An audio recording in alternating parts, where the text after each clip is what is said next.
Dream, believe, achieve. That's the power of Can. Welcome to my show Because I Can with Ridhan, powered by Ridzworld Publishing.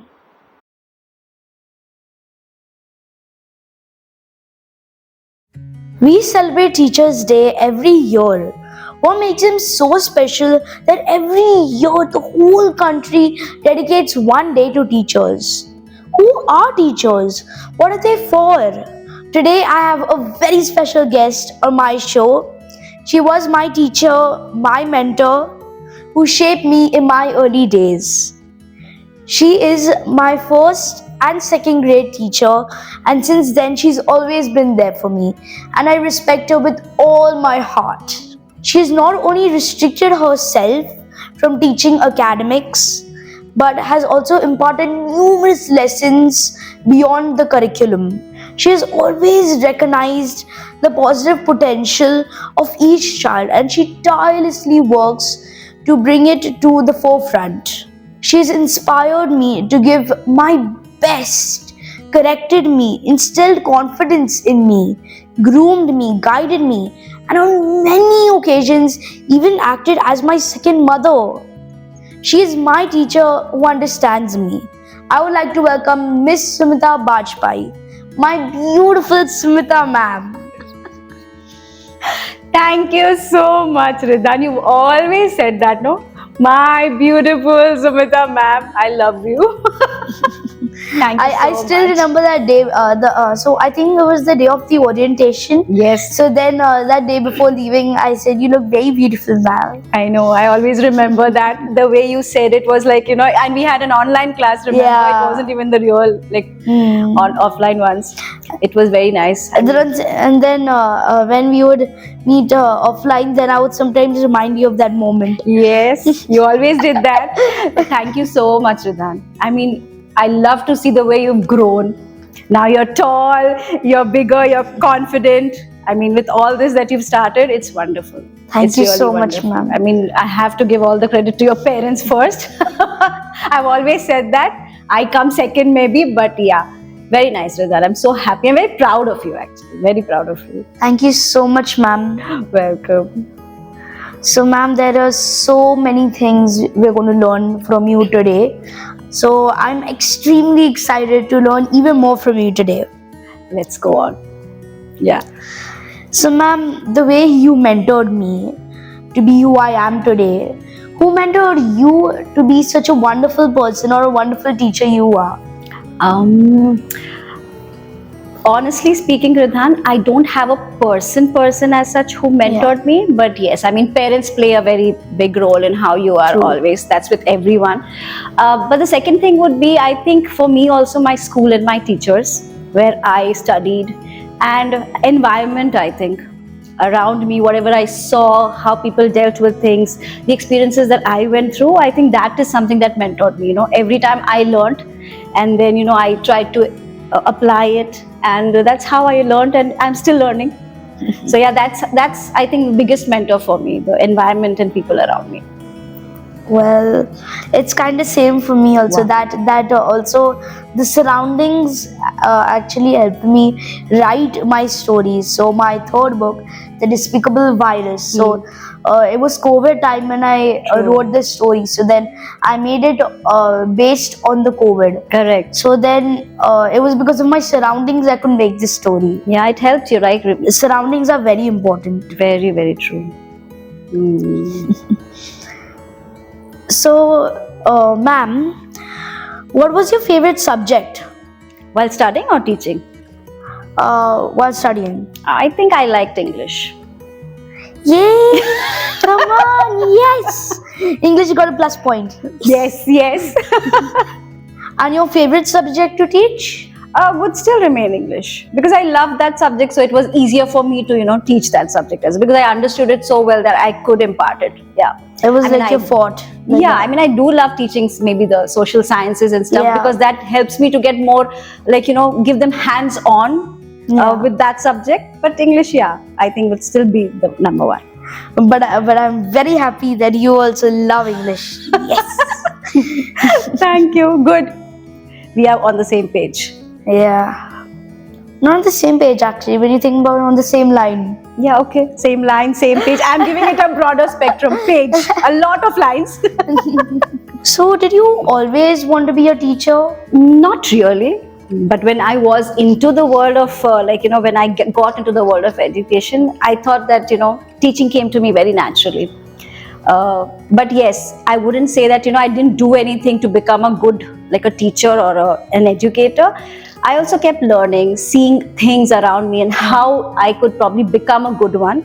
So, yeah, I mean, once I was in it, I just wanted to do that and do it at like really in a good level. So whatever was required to become a good teacher, I went ahead, did some courses, that would help me how to do it. All that, yeah, I learned.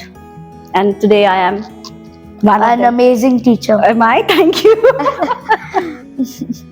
Thank you so much, Rita. Well, we should always follow our passion. If you follow your passion, then it can really lead you to some other path in life. Yeah, I mean, yes, teaching became a passion afterwards. Yes, once I was very, it came very naturally. Then it started becoming like my passion wasn't teaching, but because of teaching, it led me to writing. Yeah. It led me to talking, speaking somewhere. So yeah. Of course, it had a lot of other branches that opened up for me. Correct, that's right. And you should follow your passion, I feel, always. So, on the first day being a teacher, how did you feel? The first day, like when I was long back, so yeah, it's been 13-14 years now that I've been into this field. First day I was nervous, excited, all mixed emotions because delivering to kids, you have to come down to their level, and we in the first go are not used to it, right? That okay. So I also learned that when you are at the level of the kids, you have to understand their language. You have to be very simple, and you should not think that they would be knowing something. Always start from the basics. I've always followed this. So even if the child in front of me knows things, but I will always start from basic to make sure that then when I move ahead, he or she knows the thing. So yeah, I mean, it was good. It was the first day was a learning for me also, because children are different. All the kids are different. They have their own learning styles, and we have to cope with that to make sure that they learn according to what we teach. So yeah, there was a lot of things that I also had to do. So yeah, I was nervous and excited. Yes, the way I am today with you. Well, I'm even more excited. You're more excited? Oh, I'm a lot excited. Great. you can if you want, you can also ask my parents how excited I was for this. I'm sure. They told me. I was speaking to your mama. She said yes. So that's nice, no? See, for anything, even if we've been into it. So even today, if I say somebody wants me to do a class or something, I will prepare. So that keeps that whatever excitement, nervousness, whatever you want to call it. But if that is there, you do your best. Well, because you don't think, okay, I know everything already. You still brush up on things, isn't it? So yeah, that's what I would do. That's wonderful. So other than teaching, what are your passions? I like reading. I'm like an avid reader. I really love reading. Then sometimes I write, so I do blogging. Yeah. I like to do those two things. And of course, I love to listen to music. Of course, Hindi, not English, but yes, my favorite singers are, I don't know if you know him, Arjit Singh. Yeah, I've heard. You've heard her? Yeah. Familiar. So, I mean, olden times, Sonu Nigam. I like Shreya Ghoshal. I'm sure you don't know them, but okay. Well, the name sounds a little familiar. Yeah, I'm sure. Well, my father also loves music, so whenever we travel in the car, then we always hear music. So it's either by A.R. Rahman or many famous singers. So then I see. So if I really like a song, so then I just look down which singers sang it. Yes. And then I understood. Yeah, I like melodious songs, and I mean I can listen to music 24 hours. I'm so bad with it, or good with it. But I think it's good. Yeah. So now I'm reading Great Expectations by Charles Dickens. So I always thought it to be very different, like not exactly like it was like some rules type like that, very different. So when I read it, then I understood how different it is. I mean, its vocabulary also, and the words they use also. So like very different words like So good for you, that right? should, something like that should. They say that should, like that. Okay, so he's So used it's a those whole- kinds. yeah. Mhm. So that's what makes the stories interesting. Because you get to learn something new, right? True. But are you also applying it? Oh yes, ma'am. Actually, yes. Because you're also writing a novel, right? Yeah. So how is it shaping the novel? Well, it's shaping very nicely, ma'am. Good. So I'm really excited when it gets published, Nice. and I'm really looking forward for you to read it Of course. and give me your feedback. I will. I'll be one of your first, I don't know, maybe the buyer of the book or something. I'll be your first customer, of course. So I remember once upon in a mind, I think I told your mama, I'll be the Yeah. first one and I need that book. Okay. So yeah. Yeah, So those are all, memories that we have. It's it's very nice. very beautiful. Yeah. Yeah. Tell me more. So, ma'am, going more in depth, I have some insightful questions. Okay. So, should we go ahead? Sure. Let's go. Ready. So, what is motivation according to you, ma'am? Anything that helps you to do better in what you're doing. Okay. It could be a person's talk, like a pep talk, could be Yeah. a motivation.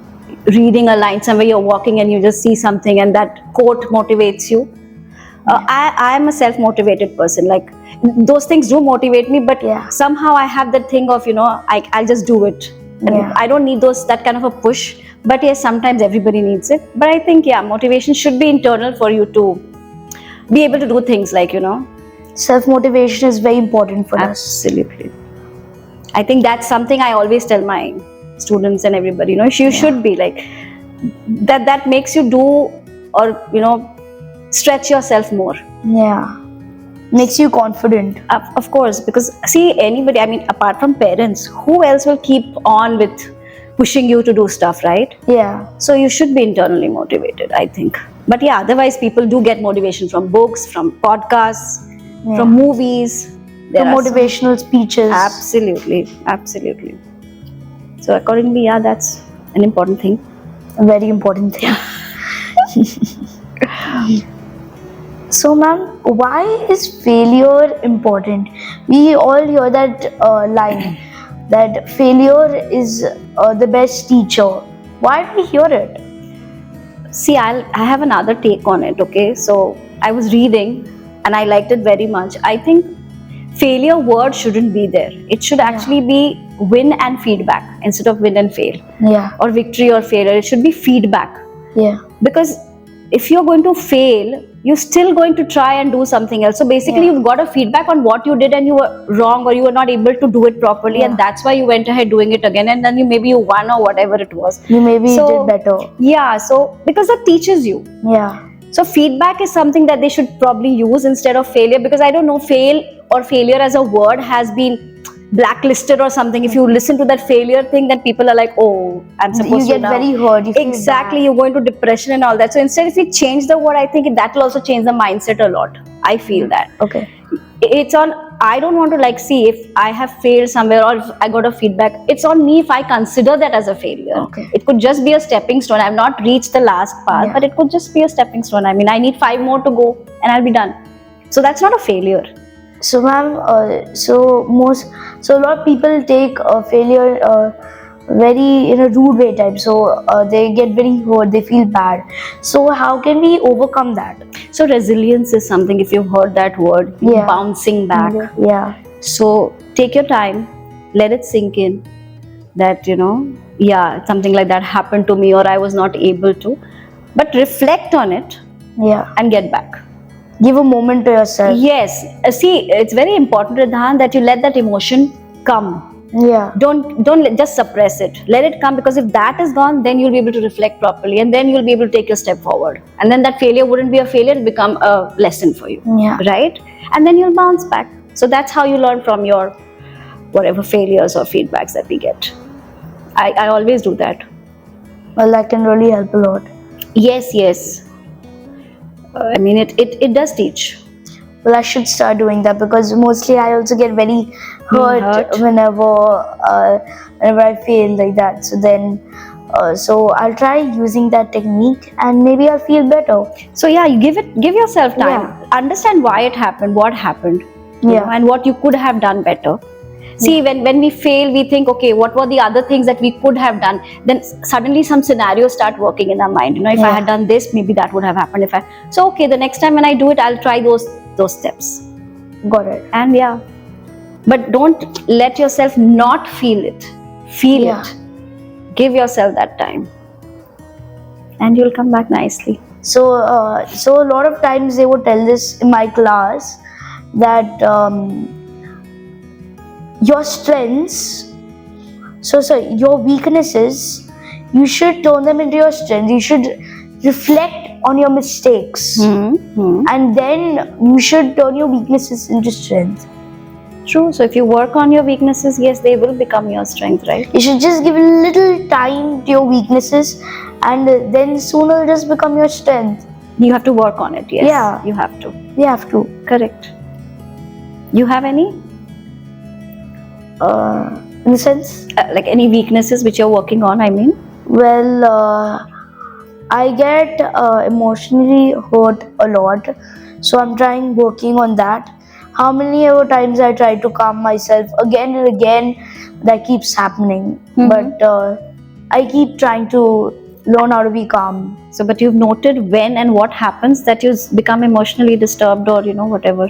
Yeah. So if somebody says very rude to me, I either feel bad. If it's somebody close to me, what if it's somebody like somebody Stranger. a stranger, or somebody who I don't exactly appreciate, or who is always rude to me, then I can understand. Then I ignore it. Take it to heart. Okay. Yeah. But if it's a close friend, then I feel bad. No, that's obvious. Even I would have felt Yeah. bad if somebody is close to me and would say. But then again, I would try to understand why. What I think- mistakes did No, it's I not do? mistake also, Ridhan. You have to just understand the Okay. root cause of why he would have said. Maybe something has even triggered that other person. Yeah. And that's why he said that. But I think if you communicate and talk Yeah. it out, it will be fine. But don't get so disturbed that, you know, you go into like, you know, a phase where you're feeling bad for yourself. Don't do that. Yeah. Talk it out. Yeah, I just it's like if somebody does something bad to you, I just do like this. So forgive and forget. Good. Forgive and forget is very good. Even adults are not able to do that. Yeah. So if you're able to do it, very good. Well, I try to mostly, but sometimes I can do it. Sometimes I'm not able to do it. And that's okay. See, you're human. Understand. Yeah. We are not robots. No, but that's okay. I mean, that means your emotions are there, and that is Yeah. good. You are an emotional person, right? Yeah. That's why you remember the way you keep your relations is something I like about you. Thank you, ma'am. It's not about just praising or something like that. That's how, Yeah. but you just keep your relations. You've always been the same. At least I can say that for myself. I've not seen a change from the first day when we met in grade 1 till today you're in 4th grade. Yeah. So I don't see that your values are very set. They are in place. You know how to respect, you know where to draw the line, things like that. So all that is, and again I have to say, your parents. I cannot just stop thanking them the way they have groomed you, really. Very good. So you have to just carry it on. The way you're doing things, Ridhan, just see, there are going to be people who will try to, you know, pull you down, say rude things. Just don't let that hurt you. That is world. But that again makes you strong, doesn't it? It does. See? So again, there is a lesson for you there. Yeah? So yeah, let's go on. Well, these lessons are very important, ma'am. Thank you. Always there. So why do we need tuitions? We don't need tuitions. See, if you are in school and your teacher is doing a good job with explaining things properly, I don't think you need tuitions. It's only when, you know, the explanations don't come properly, they don't come at the level of the Yeah. child, only then the teacher, you know, you need those extra classes. I don't recommend it at all. Okay. Yeah, I don't. So see, alone, like, I can't manage for all the kids, so I probably would say that whichever teacher is there, see, if they have their basics in place and if they're able to explain simple concepts nicely, Yeah. children understand. And nowadays the children are really intelligent, so I don't think there should be a problem, and there shouldn't be any extra classes. You wouldn't need it. Of course. I would say that. Okay. So, what do you think a teacher's motive should be? See, children start off very early, right? Yeah. Early years. We have the place where I'm working in. Yeah. We have children from 8 months onwards. Okay. So teacher's motive is first of all to become a companion, Yeah. start understanding what the child wants. It should not always be academics. Yeah. You have to first start with grooming the child. Yeah. Parents do that, but teachers again are the second set of parents, because children spend a lot of time in school. Yeah. So they are the second parents, or school is a second home for many of the kids, right? True. So motive of the teacher should be that the child should be a good human first. Yeah. I always believe that. So I mean, if you're not getting 100 on 100 will not make you or break you or whatever, but if you're not a good human, in the long run you'll be the loser. Yeah. Yeah. So I think making them good human beings, it's teaching them empathy, which is missing. Yeah. It's very important. You have to get into the shoe of the person who's sad. Try to understand. I think you have to be good listeners. Yeah. Children have so much to say. You have to just listen to them. Well, I remember a few days ago I was watching one motivational speech. So there was one person said I went to many schools and I asked this question: what makes a good teacher great? So many children they gave different answers. A good teacher eats apples. A good teacher sings. Yes. So then the man said that he didn't even understand how could they be saying that, no logic itself. So he tried researching why did they say this. So he said, fine, let me try eating an apple. Okay. So then he started eating apples and children would give him apples. So then they would smile at him and he would smile back. See, that's nice. So there's no children logic have there. their own language. Correct. For them, that is what makes them great. So Yeah. yeah, that's fine. But they got the smile from that teacher. Yeah. They'll start liking him maybe. So yeah, it doesn't need logic. I think love. Yeah. A lot of love is required. A lot of care. Yeah, correct. So what is a teacher's inspiration? Many things, could be many things. Like everybody has their own. Thoughts. Yeah. Yeah, everybody has their own inspirations. For me, if say I taught something to you guys when I was Yeah. in school, and if I was able to get back from the students in their own words, okay, how they would explain what they understood, for me that was an inspiration, because I thought I was doing the correct thing then. Yeah. Because it wasn't my own words, it was your words that you understood this, Yeah. which means I'm on the right path. So that was an inspiration, that I'm doing the correct thing and what they are telling me is, yeah, true, correct. So that's an inspiration for me. So everybody has their own. So children giving me answers is an inspiration. Not even answers actually, the way when I was with you guys, If I they remember. understand, then- Yes, if they understood the things, that's an inspiration. Because then you'll come up with more questions. Yeah. Yeah, you'll come up with more whys, and it's lovely to give you answers for that. Yeah, again, we have to listen. We have to be patient to give the answers to those whys. My class teacher says, I will even explain you 1,000 times, as many times as you want, but you have to listen. Okay, the kids have to listen. Yeah, okay? so it's kind of like it's actually kind of true. So then I was not able to understand one topic, forces. Okay. So it was very confusing for me. It was very complicated. So I would keep asking my teacher, ma'am, could you please explain me forces? So then she would explain me and I would listen. But I would understand the moment. But after a few days again, I would come with a doubt. Okay. So that was, I didn't understand exactly. So how did you overcome that? What did you do? Or what did you do with your teacher that are you So I was not good with it now? exactly able to overcome it. So then it was a little hard, very tricky also, because my teacher was giving me different questions. I kept getting confused by that. Okay. Whatever she taught me, that was supposed to be written, but but as the question was different, I would always get confused. So I think that was my problem, and I think I should continue to keep trying to work on forces. Okay, I mean, see, everybody has their Yeah. own style of teaching. Yeah. The better way could have been that, whatever has been taught to you about force, Yeah. even if if the concept is understood, Ridhan, even if there are 5 questions revolving around it, even if they are put in different words, if your concept is clear, you'll be able to give the answer. Easily. Yeah. Yeah. So you don't have to mug up or by heart a thing like force is a pull or push or whatever. Yeah. Do it and see. If you can push this so far, you're applying force. If you can pull it towards yourself, you're applying force. Simple, right? I mean, we have to small steps and you will reach. Yeah.